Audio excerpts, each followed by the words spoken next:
Levez la main si vous habitez au Canada. Laissez votre main levée si vous êtes né à l'extérieur du Canada. Vous pouvez baisser votre main. Alors, comme les personnes qui ont laissé leur main levée le savent bien, l'immigration crée un moment charnière dans notre vie.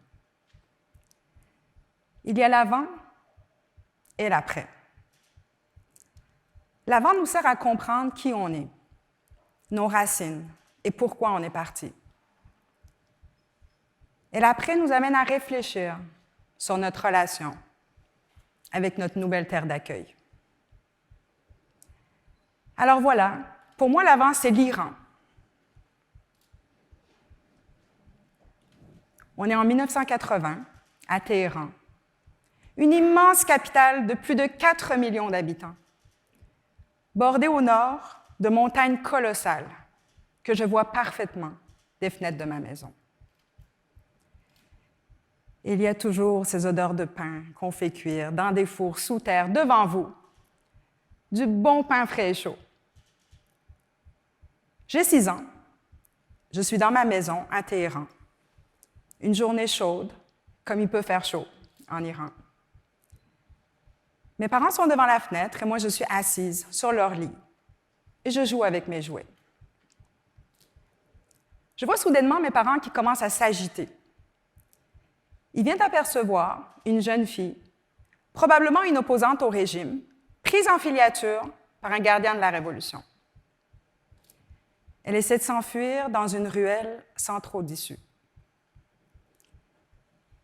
J'entends et je vois encore aujourd'hui ma mère raconter à mon père la scène qui se déroule devant elle. « Regarde, il va la tuer !» Et son ton devient de plus en plus alarmé, affolé. « Regarde, il a tiré, elle est tombée !» Et en prononçant ces mots, ma mère tombe dans les pommes. Je suis terrifiée. Je ne sais pas si ma mère est morte. Mon père est en train de la réanimer. Je n'ai personne vers qui me tourner, nulle part où aller. Je regarde autour de moi, je vois le placard de mon père et je vais me cacher dans son manteau.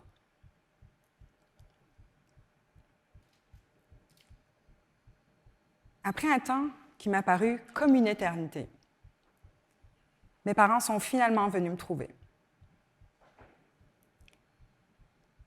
Des années plus tard, mon père m'a dit que le gardien de Révolution qui avait tué cette jeune fille devant chez nous avait levé les bras, comme ça, en signe de victoire. Comme dans un match de foot, quand on marque un but. J'avais 5 ans quand la révolution iranienne a commencé. J'aime bien dire que moi aussi j'ai fait la révolution, comme des millions d'Iraniens, mais sur les épaules de mon papa. J'ai le souvenir d'une période d'euphorie. Des grandes manifestations de rue, des jeunes, des étudiants, des gens qui voulaient changer les choses, qui inspiraient à une vie meilleure. Par solidarité, les habitants de Téhéran laissaient même leurs portes ouvertes pour qu'on aille se réfugier dans leurs cours ou leurs jardins, quand on était poursuivi par l'armée du roi d'Iran, le Shah. Par moments, les taxis pouvaient même transporter les gens gratuitement, d'autres distribuaient de la nourriture dans les rues. Mais après l'euphorie, il y a eu la déception et la répression. Et puis commença cette guerre avec l'Irak. Les bombardements, les sirènes, les champs de mines, la guerre de tranchées. La guerre quoi? D'ailleurs, il y a toujours une guerre quelque part.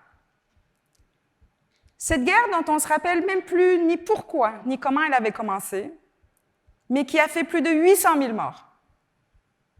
Et beaucoup de dégâts. C'est aussi cette guerre qui nous a fait quitter notre terre natale, notre chez nous. Pour moi, c'est un moment difficile de séparation. Mon déracinement.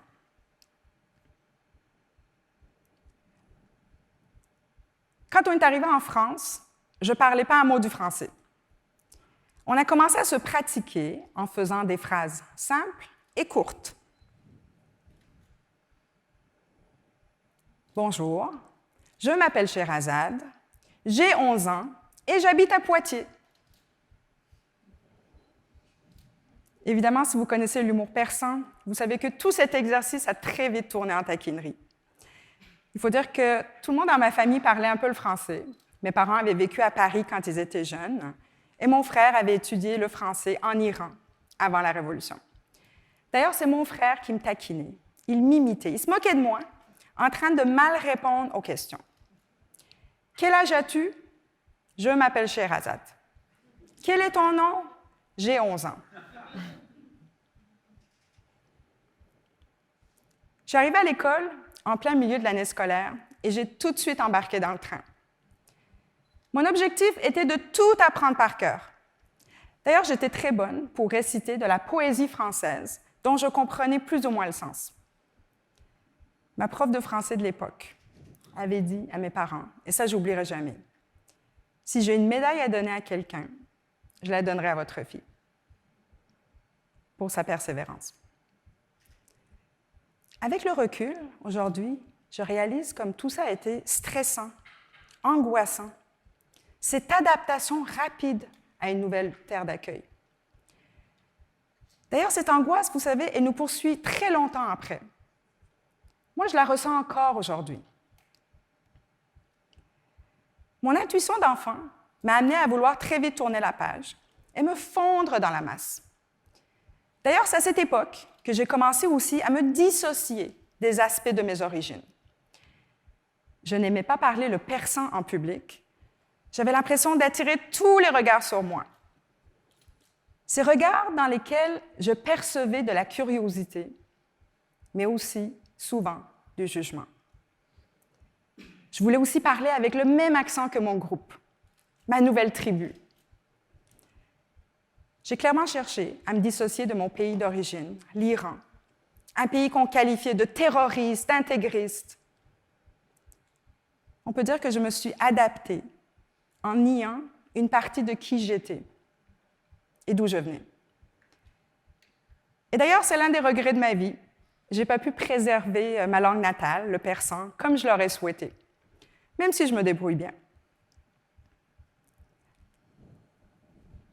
J'ai par la suite passé ma vie d'adulte au Québec. Et là, malgré les clichés habituels sur l'accent, les expressions d'ici, le fait de devoir comprendre l'émission télévisuelle La Petite Vie, parler la langue d'un nouveau pays d'accueil, c'est clairement un atout dans ma nouvelle vie. J'entame donc ma vie d'adulte avec beaucoup d'espoir. En plus, je parle le français avec l'accent de France, du moins dans les débuts, et quand on me demande « Es-tu française? » je dis « oui », et c'est réglé. Ça, c'est avant que je dise mon nom. Sherazade Adib. Et là vient toujours la question d'après. D'où viens-tu? Honnêtement, dans ma tête, la réponse à cette question n'est pas très claire. Et à cette confusion vient se rajouter des moments malaisants qui me rappellent toujours ma différence. Comme cette dame dans une épicerie de quartier qui me dit « Nous avons de la tourtière, vous connaissez ça? » Évidemment, elle est certainement pleine de bonnes intentions, mais elle ne sait pas que ça fait déjà 25 ans que je vis au Québec. Finalement, on se rend compte qu'on a beau parler la langue et même être très éduqué. L'intégration, l'inclusion, c'est un effort et une adaptation continuelle. D'ailleurs, c'est dans cette adaptation à l'autre qu'on est amené aussi à cacher des aspects de qui on est, pour mieux survivre. J'ai vraiment réalisé très tard, dans ma vie d'adulte, en lisant sur ce concept, que je n'étais pas la seule à avoir caché des aspects de mon identité. Évidemment, on se sent moins seul et moins honteux. D'ailleurs, ce concept de dissimulation de l'identité est de plus en plus documenté aujourd'hui. On entend beaucoup de témoignages de personnes qui, comme moi, essayent de se dissocier de leurs différences en changeant leur nom, leur comportement, leur accent en présence de l'autre. On appelle ça en anglais le code switching. changer de code. Parce que changer de code, s'ajuster à l'autre pour être accepté, c'est aussi une façon de se protéger. On dirait qu'aujourd'hui, je prends pleinement conscience des répercussions que ça a eu sur moi, sur ma confiance en moi, sur mon estime de moi. Parce que nier des aspects de qui on est, de nos origines, de notre histoire, c'est quelque part aussi se diminuer soi-même. Et puis, vous savez, il n'y a pas vraiment de gagnant ici, même que tout le monde y perd, incluant la société qui nous accueille si généreusement, qui nous dit bienvenue chez nous, et qui perd aussi à ne pas voir les personnes dans leur entièreté. Et maintenant, pour revenir à la thématique de la conférence, posons-nous cette question. Si tout le monde y perd, pourquoi pas essayer de changer les choses? J'aimerais d'abord dire aux personnes qui sont nées ici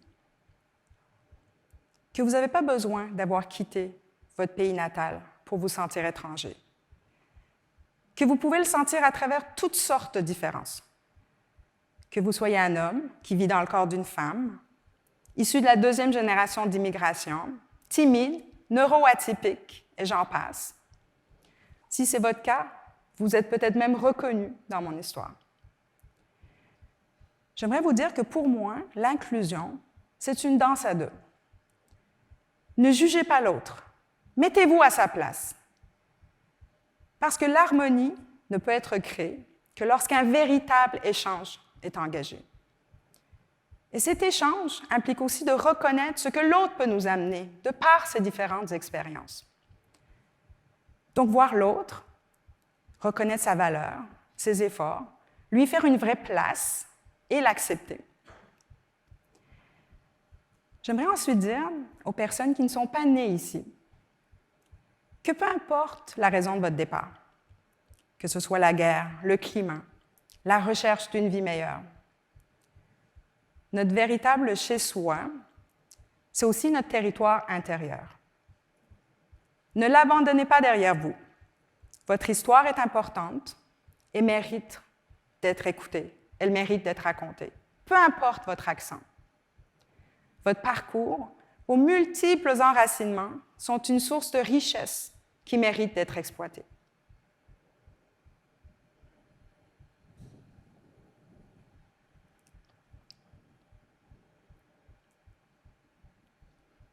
Aujourd'hui, quelques 40 années plus tard, j'aimerais accueillir avec bienveillance l'enfant que j'étais et qui s'est caché dans le placard. J'aimerais lui dire, viens, sors, n'aie pas peur, il y a une main qui t'attend.